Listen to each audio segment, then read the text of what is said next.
Impulse control refers to a dog's ability to control himself. This concept is of paramount importance to anyone who wants a well-trained dog. A dog with good self-control doesn't lunge at the end of the leash, bark incessantly at other dogs, or jump up on people. If you want to live peacefully with your dog, you're going to need to work to develop this skill. As with learning any new skill, we want to start out with easy activities so that the dog can experience success right away. This gives your dog a confidence boost, and that taste of success will motivate your dog to want to continue to be successful. Gradually challenge your dog by raising the difficulty level as your dog is ready. Sit politely for a treat. Start by telling your dog to sit. Click and give a treat as soon as your dog sits. Do this several times. Young puppies in particular will quickly break position the moment they get that treat in their mouth.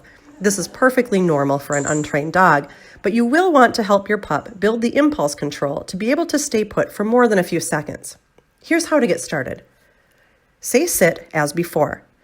Click or say yes the instant she sits, but don't give her the treat just yet. Wait 3 seconds.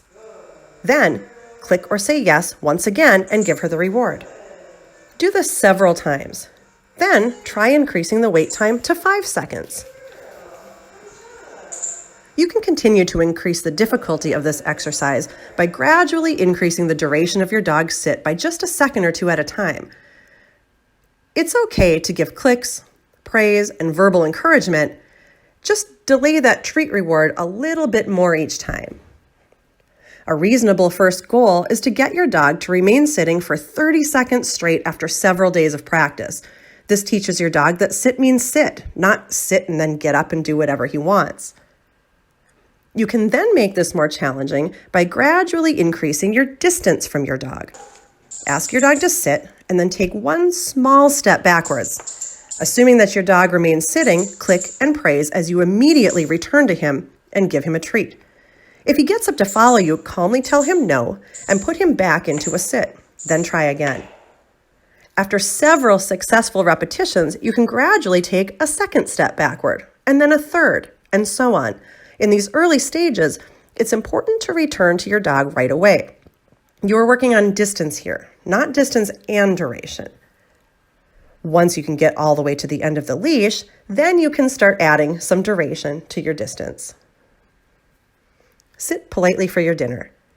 This activity will teach your dog to have patience. At mealtimes, start by asking your dog to sit.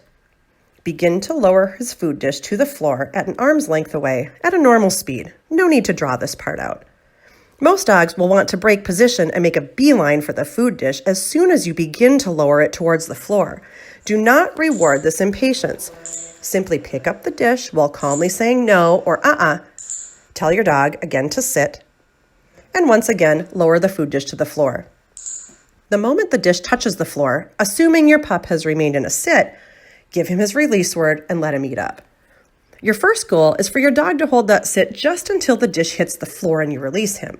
Then, gradually increase your dog's wait time by a second and then 2 seconds.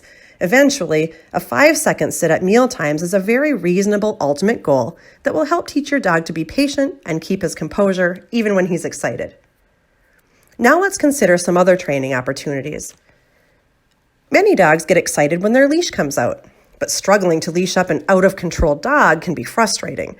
Teach your dog that the fastest way out the door is to sit calmly and be polite. Halt all progress towards going for a walk until your dog can sit patiently through the leashing process. Another common manners issue is dogs who bolt through doors and gates, dragging their owners behind them. You don't want to reward this behavior with continued forward progress. Again, you want to teach your dog that the fastest way to get what he wants is by being calm and polite. If your dog tries to bolt through the threshold, stand your ground, calmly call your dog back to your side, and try again. Jumping up on people is a common problem because it's one that's heavily rewarded. Jumping on people always gets their attention.